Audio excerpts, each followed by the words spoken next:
Salut à tous, j'espère que vous allez bien. Toute nouvelle vidéo, la review du Master de Turin, donc dernier gros tournoi de la saison, et qui a tenu vraiment toutes ses promesses avec une finale magnifique.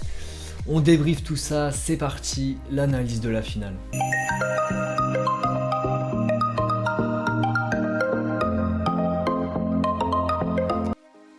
Pour cette finale, et vous le voyez, comment ne pas terminer l'année. Alcaraz face à Sinner, donc très belle affiche sur le papier.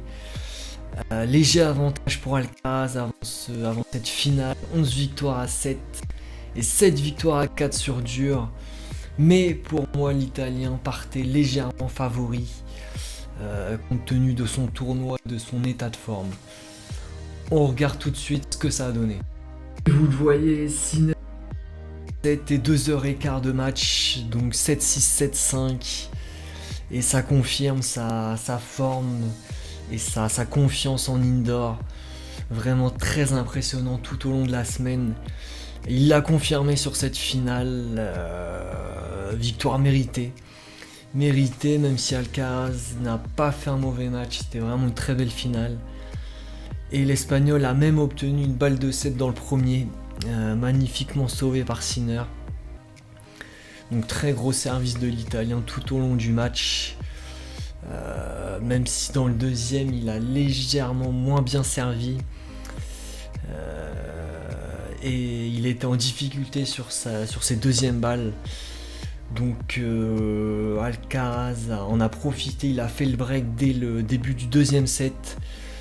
Mais Sinner était vraiment bien meilleur sur ce match. Je sais pas si Alcaraz était diminué ou pas physiquement. Il était strappé au niveau de la jambe, donc je sais pas si ça a pu jouer. En tout cas, on a pu voir qu'Alcaraz refusait les longs rallyes en fond de cours. Il allait régulièrement à la volée, mais il se faisait passer. Donc Sinner était vraiment plus fort sur ce match.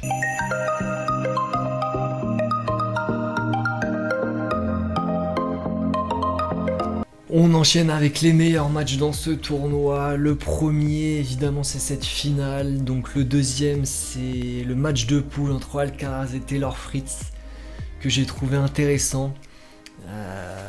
Alcaraz a loupé sa première manche. Fritz assez entreprenant et très bon tie-break. Mais réaction de l'Espagnol dans le deuxième, il était accrocheur. Notamment, je me rappelle de ce jeu dans le milieu du deuxième qui a duré un bon quart d'heure.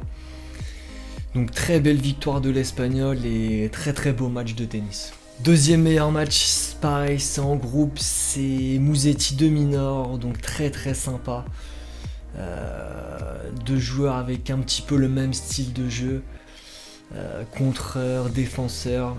Ça a donné vraiment de beaux échanges, de beaux rallyes et surtout du suspense parce qu'au troisième, de Minor servait pour le 7 à 5-4 et il se fait débreaker par Musetti, poussé par son public l'italien. Et Musetti réussit à breaker de Minor dans la foulée et à terminer ce match. Donc fin de match vraiment palpitante avec des points vraiment impressionnants. Donc très beau match dans ce tournoi. Dernier meilleur match, c'est le match de poule entre Sinner et Zverev que j'ai trouvé pas mal. L'Allemand a pas mal joué du tout. Il aurait pu emmener Sinner au tie-break dans le premier, c'est ce que je pensais qu'il allait se passer. Mais Sinner, vraiment, il lui a mis la pression à 5-4 et l'Allemand n'a pas su gérer cette pression. Mais j'ai trouvé que c'était un match sympa, encourageant pour Zverev et Sinner très impressionnant sur ce match aussi.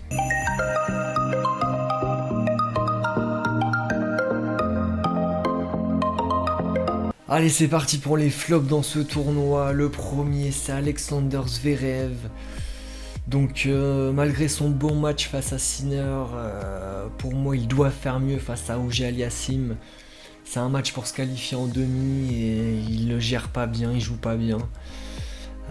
Trop fébrile au tie-break, trop fébrile à 5-4 dans la première manche. Et donc voilà, pour moi, il doit faire mieux sur ce tournoi face à OG qui n'a pas d'expérience dans ce type d'événement master.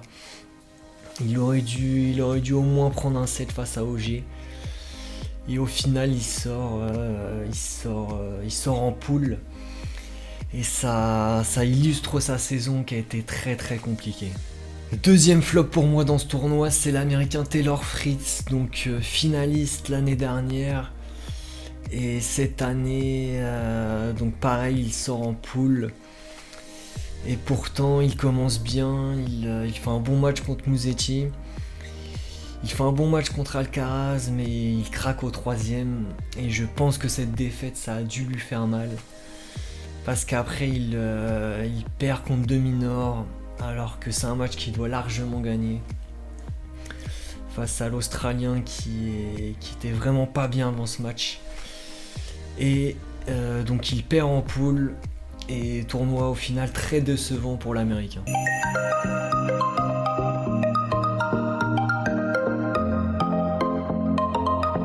On passe au top, évidemment, le premier, le grand vainqueur, Jannik Sinner, donc un sans faute dans ce tournoi.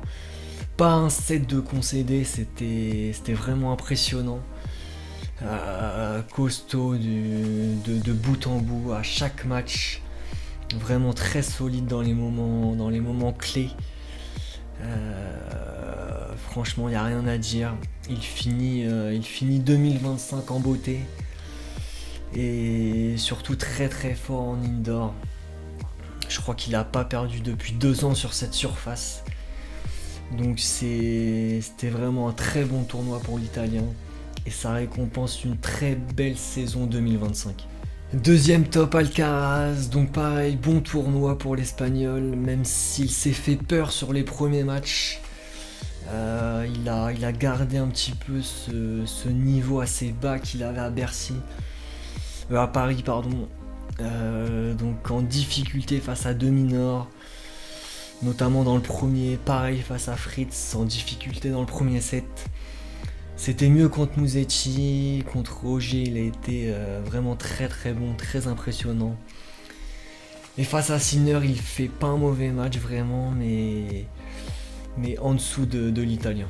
Le troisième top, c'est Félix Auger-Aliassime, donc je l'avais prédit avant ce tournoi qu'il allait performer. Il confirme sa très bonne forme du moment. Sur ce tournoi, il était plutôt bon. Il fait demi quand même, il sort des poules. Je crois que c'était sa première participation, donc c'est pas rien. Une belle victoire face à Shelton en 3-7. Un peu plus laborieux face à Zverev. Même si au final il était costaud dans les moments importants. Malheureusement il tombe sur un Alcaraz vraiment solide en demi, donc il a pas pu faire grand chose. Et au final dans ce tournoi il perd face à Sinner et Alcaraz. Donc vraiment il n'a pas démérité sur ce tournoi. Dernier top, c'est l'Australien Dominor, donc avec une victoire qui s'est qualifié pour les demi-finales. Donc c'était un petit miracle quand même, parce que son début de master était vraiment pas top. Face à Alcaraz, pour moi, il avait la place de gagner ce match. Il doit gagner le tie-break du premier set. Et il craque au deuxième, logiquement. Face à Musetti, pareil, il sert pour le match. Et il gagne finalement face à Fritz. Donc 7-6, 6-3. Et ça lui ouvre les portes des demi. Et ensuite, il fait pas un mauvais match contre Sinner. Notamment dans le premier set où il résiste bien, il est très costaud. Mais il est tombé sur plus fort que lui et il s'incline logiquement. Voilà, c'est tout pour cette vidéo, j'espère qu'elle vous aura plu. Très beau master, très beau dernier gros tournoi de l'année. On a vraiment eu des beaux matchs sur ce tournoi. Et surtout une très belle finale entre Alcaraz et Sinner. On ne pouvait pas rêver mieux pour terminer cette saison 2025. La prochaine vidéo, ce sera une vidéo bilan 2025 et une projection sur 2026. Donc ça, ce sera début janvier, juste avant la reprise. Sur ce, prenez soin de vous. Ciao, ciao.